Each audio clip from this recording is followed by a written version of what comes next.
Welcome sa Durs 2.0. Fresh at nagbabagang happenings bang hanap mo? Mga padabarkads man yan o mga trending topics? Pwes, sagutan natin yan. Kaya naman isubscribe nyo na ang ating channel para sa mga nagbabagang balita everyday.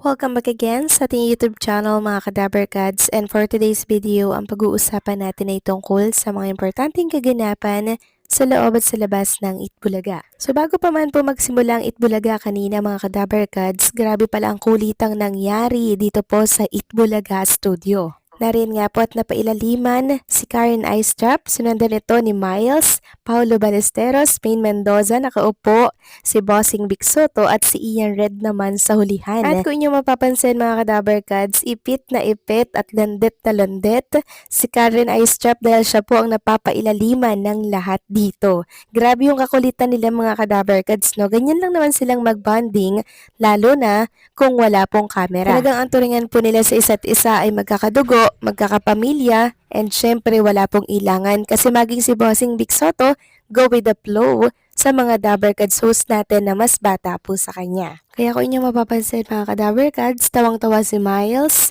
si Maine Mendoza, silang lahat mga kadabarkads at in-enjoy din ito ng buong Dabarkads natin na nanonood kanina ng Itbulaga. Next topic naman, pag-usapan natin itong dalawang nagbabalik sa Itbulaga Studio. Walang iba kundi po si Ma'am Helen Gamboa and si Shara Soto. Para yan mag-promote ng kanilang programa dito po sa TV5 simula bukas bago po mag-Itbulaga. Walang iba kundi po ang Helen's Kitchen. And kanina din mga kadabarkads, nagpakitang gila sila sa pagsayaw. Hindi nyo talaga akalain po na senior na si Ma'am Helen Gamboa dahil napakahusay niyang sumayaw. And syempre yung paggalaw niya mga kadabarkads, parang hindi po siya senior. And also, kitang-kita din po na na-miss po silang dalawa ng mga dabarkads natin dito po sa Itbulaga Studio. Kaya naman suportahan natin ang kanilang programa. Start bukas, araw po ng Sabado, 11 AM bago po mag-Itbulaga.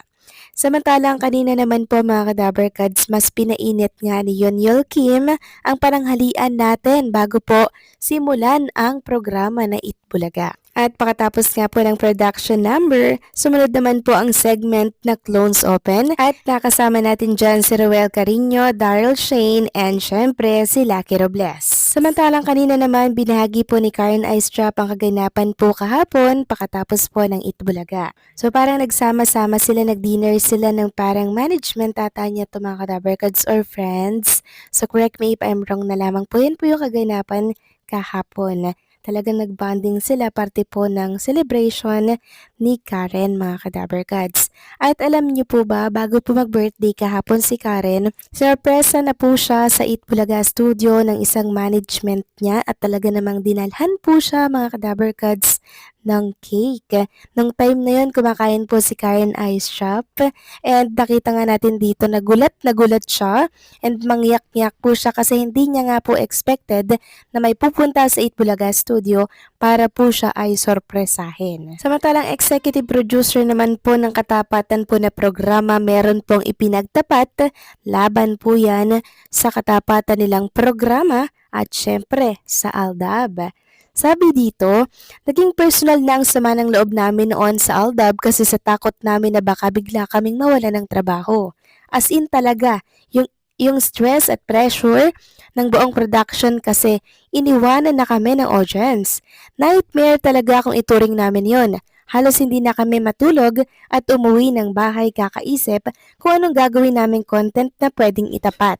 Dinala na namin ang pinakamalakas na lab team sa Araneta noong nag-Araneta, ganun pa din nga. Mabuti na lang talaga hindi kami sumuko noon pero munti ka na talagang mawala ang Ed Showtime.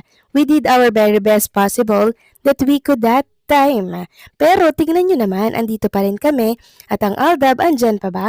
Echos, Trina, Genova, Bitara, at Showtime, Executive Producer. So yan po yung pagtatapat ng isang executive producer ng noontime show na talagang pinahirapan po sila ng programang Itbulaga dahil po yan sa Aldab. Samantalang next topic naman tayo, pag-usapan natin itong binahagi po na Instagram story ni Casey na kung saan parang may patama po siya na gusto siyang sabihin. Sabi kasi dito sa nare-share niya, stop explaining yourself to people who are determined not to understand you. So parang ibig niyan sabihin dito ay yung mga bashers, yung mga hindi po nakakilala sa kanila, na kung saan napakadaling husgahan siya or sila mga kadaver cads kasi parang yan po yung tinutumbok dito sa share niyang video sa kanyang Instagram story. Well, kung ano man ang pinagdadaanan ng SQ natin or itong si SQ KZ,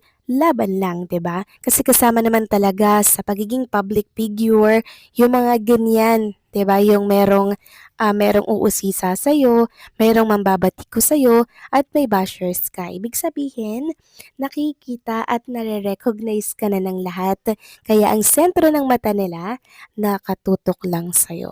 Kaya wag mo nang pansinin yung mga bashers na yan. Tuloy lang. Samantalang next topic naman tayo, meron tayong napanood mga Kadaver Cads na vlog na kung saan nakapost nga sa vlog na to yung pinost sa Facebook. Mula ito kay Sunny Celery. Sabi niya dito mga Kadaver Cads, clone artist dapat papalitan na tuluyan ang mga SQ dahil mas mataas na kukuhang views. Kaso, nagmakaawa daw sa TVJ yung direktor na syota ni SQ Casey kaya pinabalik daw sila. So kung inyong mapapansin mga Kadaver Cads, may daw siya dito. Ibig sabihin hindi po siya sure sa kanyang pinost at sa kanyang sinasabi. Ngayon kalat na ito sa mundo ng social media na di umano nagmakaawa daw po yung direktor ng Itbulaga para pabalikin ang mga singing queens natin. Actually mga Kadaver Cads, hindi natin sure kung may katotohanan nga po itong lumalaganap sa mundo ng social media.